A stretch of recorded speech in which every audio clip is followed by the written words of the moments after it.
A continuación, Impulsando tus sueños.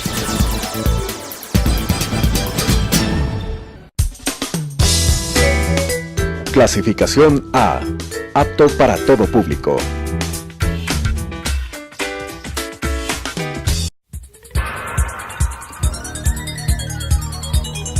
Las opiniones vertidas en este espacio por la producción y dirección del programa son de exclusiva responsabilidad de sus autores y de quienes intervienen en ellos.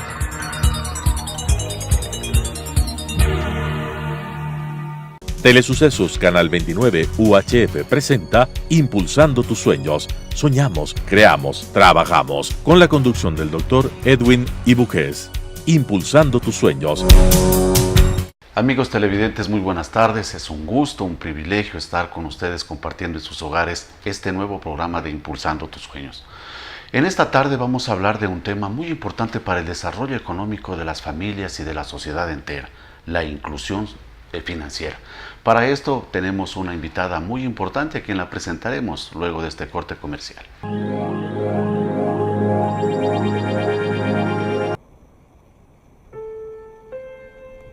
Soy Luis Felipe Grey Morán, tengo una panadería en la entrada de Barrio Chone. Con mi negocio he podido crear una fuente de trabajo para mí, mi familia y para otras personas. Vi la necesidad de mejorar, fui en busca de un crédito, pero me pedían muchos requisitos. Pero por suerte llegué a la 29. Ellos confiaron en mí, el proceso fue rápido y ágil, gracias a la 29. Ven ahora a la 29 y obtén tu crédito.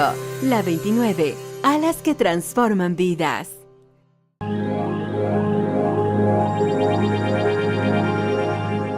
Para hablar de este importante tema, hemos invitado para esta tarde a la economista Valeria Llerena. Actualmente es directora ejecutiva de la Red de Instituciones Financieras de Desarrollo, es graduada en la Pontificia Universidad Católica del Ecuador con maestría en Administración de Empresas. A nivel profesional cuenta con más de 12 años de experiencia en el sector financiero dentro de las áreas de finanzas y riesgos. Ejerció los cargos en la Superintendencia de Bancos y ha sido también directora de instituciones financieras e intendente nacional del sector financiero privado. Economista, buenas tardes, bienvenida. Buenas tardes, muchísimas gracias por el espacio. Economista, ¿qué debemos entender por inclusión financiera? Bueno, la inclusión financiera es un concepto muy amplio. Cuando nosotros hablamos de inclusión financiera, existen varios criterios cuando se trata de hablar de inclusión. Muchos piensan que la inclusión es generar créditos, otros piensan que es generar productos, algunos hablan de canales, otros hablan de metodologías.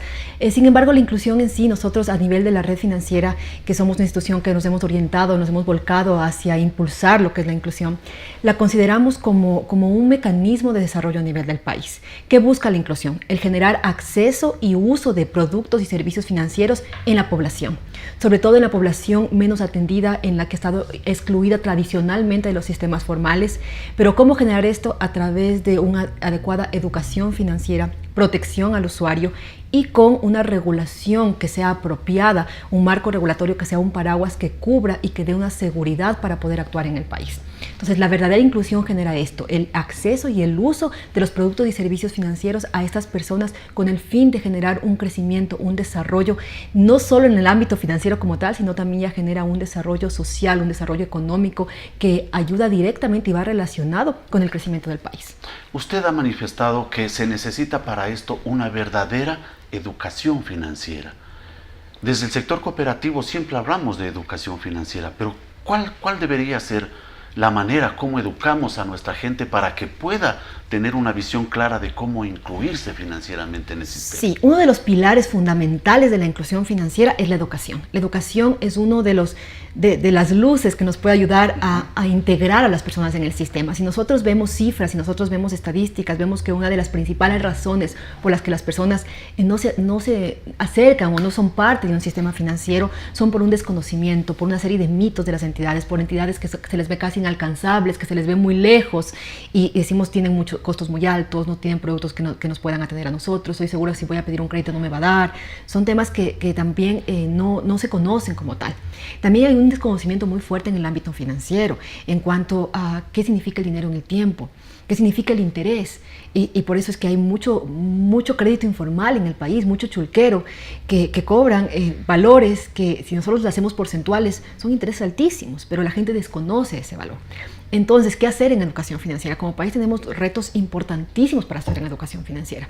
Uno de los principales es incluir a la educación financiera como una materia, como una malla, dentro de la malla curricular de escuelas y colegios, porque es importantísimo entender que la educación financiera se aprende desde edades tempranas, desde que el niño es pequeño y empieza a tener estos conocimientos de qué es ahorrar, cuál es la importancia del dinero, desde del el hogar, tiempo, diríamos, ¿no? Por supuesto, pero es importantísimo que esté en las escuelas y colegios como parte fundamental de las materias y del conocimiento de los niños a lo largo de su vida. No sirve mucho el hacer educación financiera como lo hacemos hoy, que es por cumplir ciertas horas, por cumplir ciertos requerimientos de los organismos de control.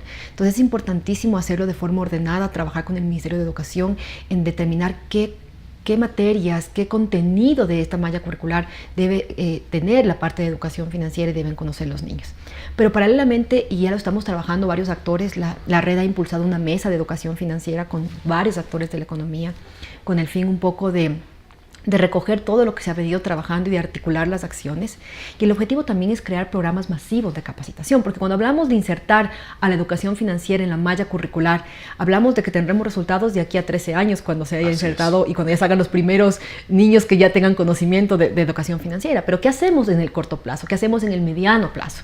Entonces tenemos que trabajar en mallas internas o mallas particulares que atiendan a diferentes segmentos de la población y que atiendan de acuerdo a sus características, porque no es lo mismo generar programas de educación financiera para niños de 5 a 7 años que generar programas para adultos, para gente que no tiene un conocimiento básico, que no sabe, que no tiene conocimientos matemáticos, por ejemplo, o no es lo mismo generar para mujeres que están dirigiendo su familia, sus negocios.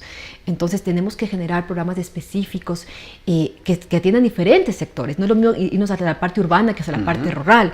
Entonces eso estamos trabajando, estamos uniendo esfuerzos, queremos generar programas que sean masivos, que atiendan a segmentos importantes de la población, pero que los atienda de forma recurrente, porque como les digo, no sirve de nada dar una charla una vez en la vida si esa persona nunca más va a recibir educación financiera y no le va a servir de nada. Y generalmente eso es lo que hacen las instituciones financieras. Pensamos que la educación financiera es ir a una comunidad, a un sector, a una organización, dar una charla y pensamos que eso es todo. Pero usted ha hablado de dos temas, de un tema importante principalmente, el del crédito formal y el crédito informal, cuando habla de los chulqueros.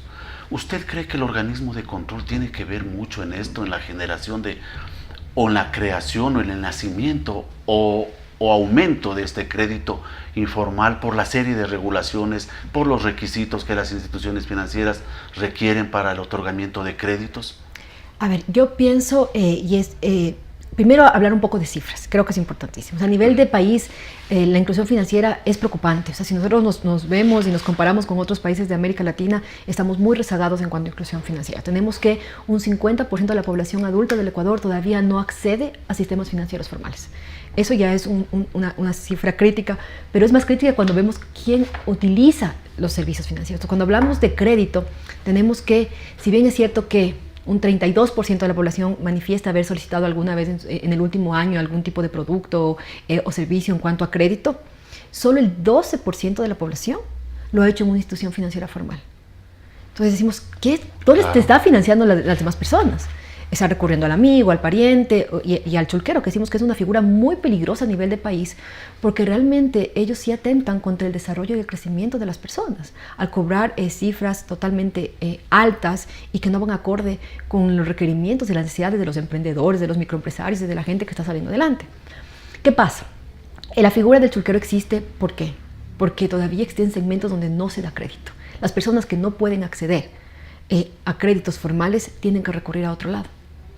Entonces, sí existe una serie de factores que pueden ayudar a la generación de esta figura del chulquero.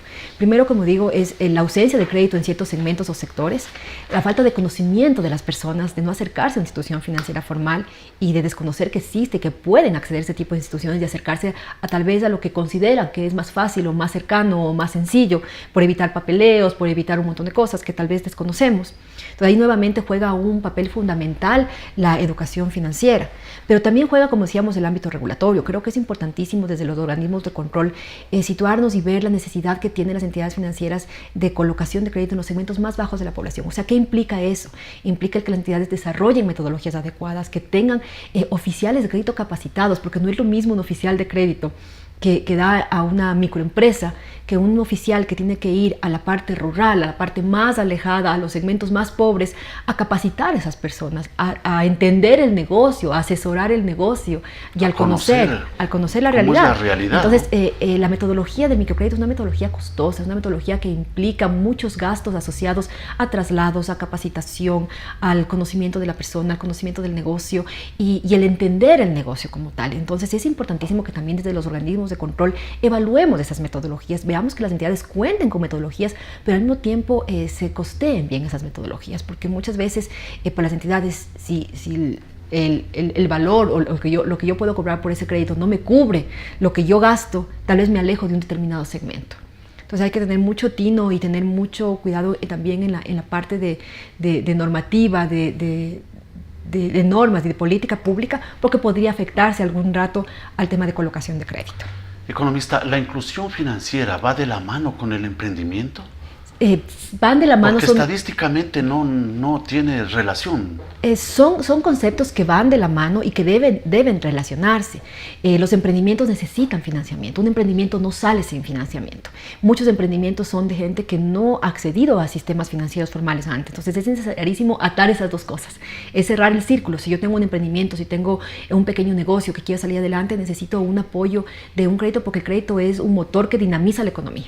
El crédito, si bien esto que la inclusión financiera no solo es crédito, porque la inclusión financiera es generar productos y servicios, desde el ahorro, desde el que se pueda acceder a diferentes servicios que proveen las instituciones financieras formales. Sí creemos que el crédito es un factor que, como digo, que dinamiza la economía en el sentido de que permite que personas que están emprendiendo, que tienen sus negocios, salgan adelante, mejoren su negocio y con esto mejoren no solo su núcleo familiar, porque cuando nosotros hablamos de microempresarios, de emprendimientos, sabemos que están muy atados a la familia. Lo que yo genero en mi negocio, lo que yo genero en mi pequeño emprendimiento me sirve para educar a mis hijos, para darle de comer a mis hijos, para sacar adelante el núcleo familiar. Entonces esto permite que si yo hago que un negocio mejore a través de un crédito, no solo mejore el negocio, sino mejore también la familia y mejore también la situación de la comunidad, porque estos negocios permiten crecer con el tiempo y después yo contrato al amigo, al vecino, se genera trabajo y se genera empoderamiento en la población. Es por eso que va de la mano el emprendimiento con los microempresarios, con el tema de inclusión, y va de la mano con reducción de la pobreza y el incremento del desarrollo de comunidades y del país en general. Perfecto. En este año, economista, la Escuela de Negocios de la ESPOL hizo una medición para el monitor de emprendimiento global y ubica a nuestro país como el 6º a nivel latinoamericano en emprendimientos. Pero usted me hace ver otra realidad. Es el hecho de que en el Ecuador, dice usted, el 12% apenas acceden a un crédito formal. Sí. Es decir, que estos negocios, este dinero está saliendo de créditos informales. Es relativo. En el tema de emprendimiento hay que verlo, y a nivel de país hay, por ejemplo, instituciones que tratan el emprendimiento directamente. Por ejemplo, una de ellas es la Alianza para la Innovación y el Emprendimiento, y muchos de los emprendimientos que se generan o que se tratan de apoyar a nivel de país se lo hace también a través de capitales semilla, de empresas que apoyan o que dan el inicio para que empiece el emprendimiento como tal. En cuanto al crédito, sí, eso sí es una realidad, falta muchísimo por hacer. El que solo el 12% de la población se financie con instituciones financieras formales nos da una brecha importante y nos da una luz de que algo tenemos que hacer, algo estamos haciendo mal. Porque todas las personas que se financian, dijimos un 32%, dijeron haberse financiado el último año, hizo el 12% de instituciones formales. ¿Qué pasó con el resto? ¿Cómo se financiaron las demás? Creo que, como digo, existe una brecha importante, existe una informalidad altísima, y en el ahorro es exactamente lo mismo. Si nosotros vemos la cifra del ahorro, es muy similar. Un 31% de personas manifiestan haber ahorrado y solo un 12% manifiesta haberlo hecho en una institución financiera formal. Entonces, tenemos que trabajar como país. Creo que es un reto el ponernos a trabajar en cuanto a qué hacer. Las entidades financieras tenemos que ponernos como reto y decir, desde el lado de la entidad financiera, ¿cómo puedo ofrecer productos y servicios que sean asequibles para la población, que tengan costos adecuados, que tengan canales de llegada adecuada? ¿Cómo llego a la población? ¿Cómo llego a la parte rural? Si tenemos que implementar temas tecnológicos, hay que pensarlo también.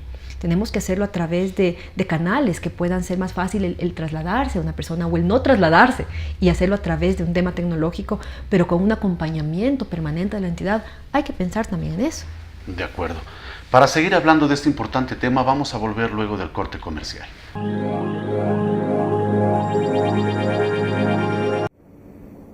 Mi nombre es Elisa Greff, soy costurera, tengo 2 hijas, para ellos es importante mi trabajo. Hace algún tiempo quería comprar una TV de esas de HD como regalo para mis hijos. Así que fui a la 29, me atendieron súper rápido, inmediatamente me dieron el crédito. El día que la TV llegó a la casa fue lindo. Mis hijas no lo podían creer. Gracias a la 29 esto fue posible. Ven ahora a la 29 y obtén tu crédito. La 29, alas que transforman vidas.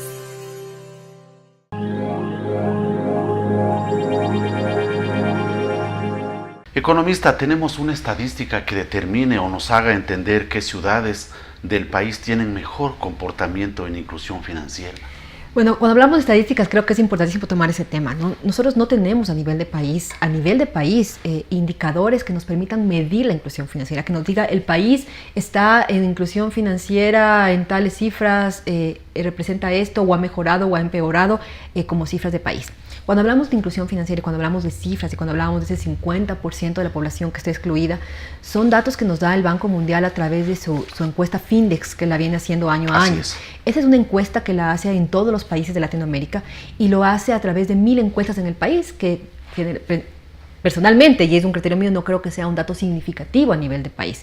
Sin embargo, son los valores con los que contamos. El 50% dice precisamente con Findex. Los que nos podemos comparar, pero no tenemos ya nivel de detalle de por ciudades o mucho más a detalle en cuanto a país. Sí tenemos, por ejemplo, cuánto es el uso de tarjeta de crédito y algunos datos que nos da el Findex, que también nos da valores que son relativamente bajos. Por ejemplo, solo habla que el 10% de la población del país utiliza tarjeta de crédito e incluso me parece que solo un 3% utiliza el tema de medios electrónicos para hacer pagos y otras cosas. ¿No sería un indicador las cifras que maneja la CEPS? Tenemos solo cooperativas, más allá de 880 cooperativas. Sí, tenemos cifras de los organismos de control, tenemos 600 cooperativas hoy por hoy, también tenemos las cifras que nos da la Superintendencia de Bancos, pero no nos da una cifra en cuanto a, ellos nos dan las personas que están incluidas como tal, o sea, nos dan el valor, más bien dicho, el número de clientes o personas que acceden al sistema financiero, más no aquellos que no acceden o que están fuera. Por eso es que la mayoría de resultados o de estadísticas en cuanto a inclusión financiera se lo hace a través de encuestas, para saber de un porcentaje o de una muestra de la población cuántos acceden, cuántos no acceden, y los que no acceden a una institución financiera formal, a través de qué lo hacen, o sea, cómo me financio, cómo ahorro, dónde consigo un dinero si necesito dinero adicional. Entonces, generalmente estas encuestas de inclusión se lo hace con aplicación de encuestas a las personas. Que sí tenemos datos, como digo, de las superintendencias, pero que son datos de los clientes ya incluidos. Y que todavía a nivel de país tampoco tenemos datos reales, porque, por ejemplo, las superintendencias manejan datos de socios en caso de la Superintendencia de Economía Popular y Solidaria, o de clientes en caso de la Superintendencia de Bancos, pero manejan a nivel de cuentas. Entonces, por ejemplo, si mañana yo, que ya estoy bancarizada, abro una nueva cuenta o me hago socio de una nueva cooperativa, aparecería como que una persona más se incluyó al sistema, lo cual no es correcto. Entonces, sí nos falta todavía afinar muchísimo esos datos para saber quiénes son realmente clientes nuevos que pasan a ser parte del sector por primera vez. El diario El Comercio, en su publicación del 8 de marzo de este año, en su titular que dice Banca busca ampliar inclusión financiera de las mujeres, habla de dos cosas curiosas. Dice, las mujeres son más ahorradoras que los hombres. ¿Es esto verdad, economista? Sí, cuando hablamos de cifras de inclusión, también en estadística sabemos que todavía existe una brecha, que todavía los hombres tienen más acceso a servicios y productos financieros que las mujeres, pero estadísticamente y con datos del comportamiento de las mujeres se determina que son más ahorradoras y mejores pagadoras.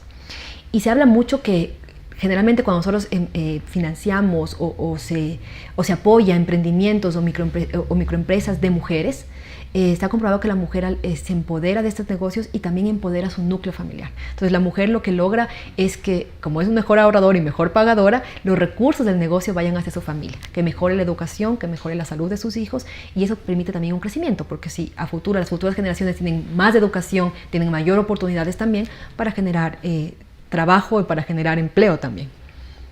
Qué bien.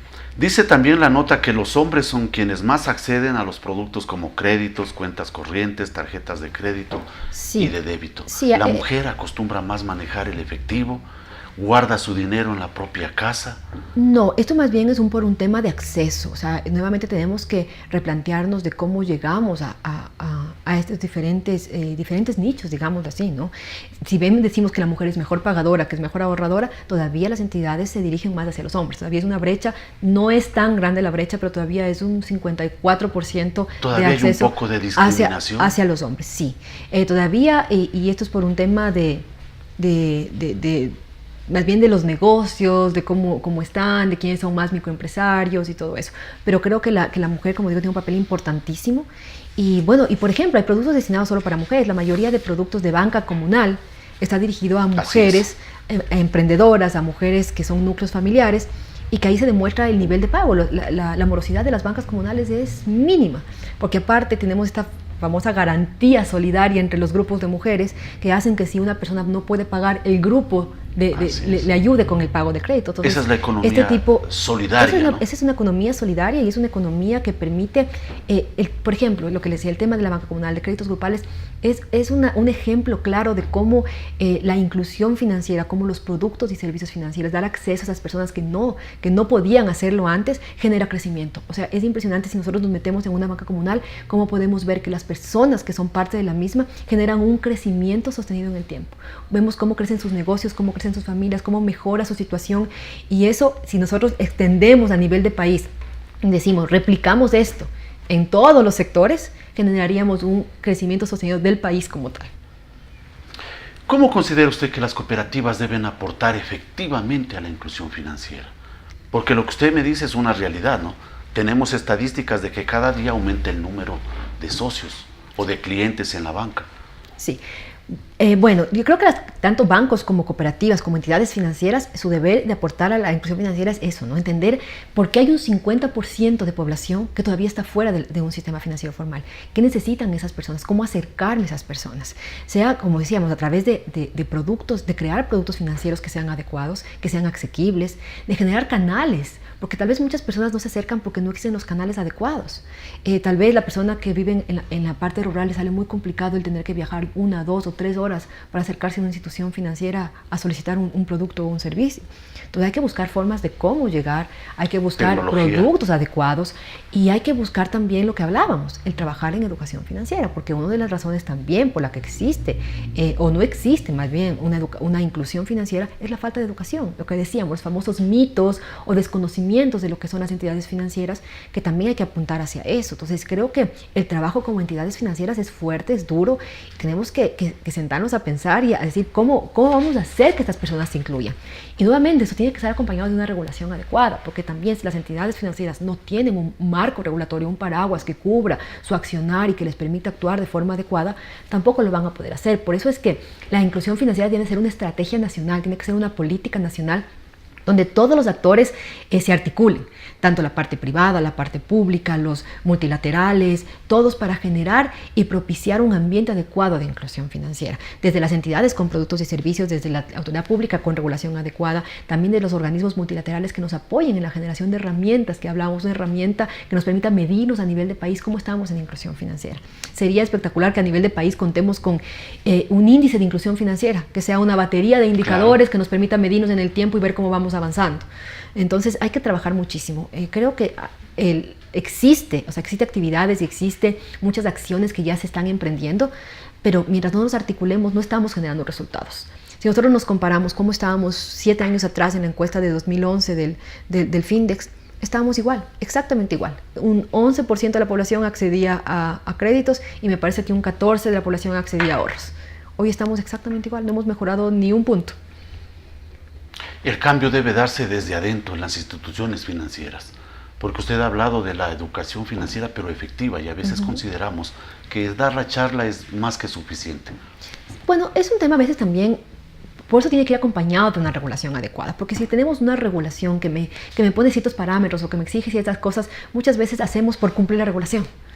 Entonces yo cumplo porque me dicen que tengo que cumplir tantas horas, que tengo que llegar a tantas personas, y yo hago por cumplir, pero no tengo una misión o una visión hacia dónde quiero llegar.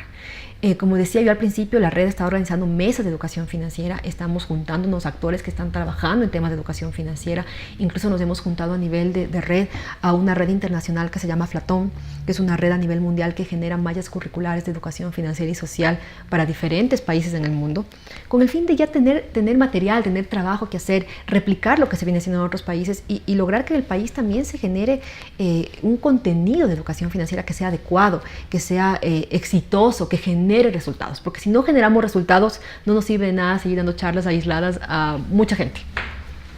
Muchísimas gracias, economista.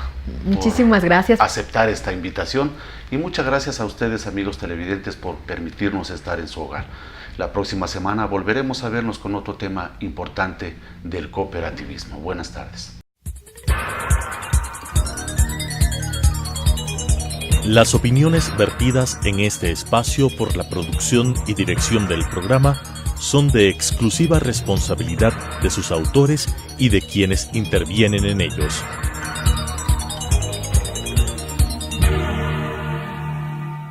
Telesucesos Canal 29 UHF presentó Impulsando tus sueños. Soñamos, creamos, trabajamos. Con la conducción del Dr. Edwin Ibúquez.